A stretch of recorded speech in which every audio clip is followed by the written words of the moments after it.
രണ്ടാം ഘട്ടത്തിലും പോളിംഗ് ശതമാനത്തിൽ കുറവ് രേഖപ്പെടുത്തിയത് ബിജെപി ക്യാമ്പിൽ ആശങ്കയ്ക്ക് വഴിവെച്ചിട്ടുണ്ട്. 5%-ഓളമാണ് പോളിംഗിൽ ഇടിവുണ്ടായത്. മുസ്ലിം വിരുദ്ധ താളിക്കത്തിച്ചുള്ള പ്രധാനമന്ത്രിയുടെ പ്രചാരണത്തിന് വോട്ടർമാരെ ബൂത്തിലെത്തിക്കാൻ കഴിഞ്ഞില്ല. 2019 നിന്നും പോളിംഗിൽ വലിയ ഇടിവ് തന്നെയാണ് രണ്ടാം ഘട്ടത്തിലും രേഖപ്പെടുത്തിയത്. ഉത്തർപ്രദേശിൽ 7%-ഓളമാണ് ഇടിവുണ്ടായത്.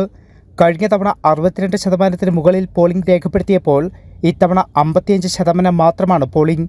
ബീഹാറിൽ 57%, മഹാരാഷ്ട്ര, മധ്യപ്രദേശ് സംസ്ഥാനങ്ങളിൽ 59%-വും പോളിംഗ് രേഖപ്പെടുത്തി. ത്രിപുരയിലാണ് ഏറ്റവും ഉയർന്ന പോളിംഗ് 80%-ഓളം. ഇത്തവണ വലിയ വർഗീയ പ്രചരണമാണ് പ്രധാനമന്ത്രി നരേന്ദ്രമോദിയുടെ നേതൃത്വത്തിൽ BJP നടത്തുന്നത്. അയോധ്യ രാമക്ഷേത്ര നിർമ്മാണം അത്ര കണ്ട് പ്രതിഫലിക്കാത്തതോടെ മുസ്ലിം വിരുദ്ധതയിൽ ഊന്നിയുള്ള പ്രചരണമാണ് നരേന്ദ്രമോദി നടത്തുന്നത്.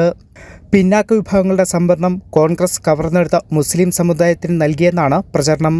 വർഗീയ പ്രചരണം നടത്തിയിട്ടും വോട്ട് ശതമാനത്തിലെ കുറവ് BJP ക്യാമ്പിനെ ആശങ്കയിലാക്കുന്നുണ്ട്. അമിത്ഷാ ഉൾപ്പെടെയുള്ള പ്രമുഖർ ജനവിധി തേടുന്ന മൂന്നാം ഘട്ട വോട്ടെടുപ്പ് മെയ് 7-ന് നടക്കും. കൈരളി ന്യൂസ്, ദില്ലി.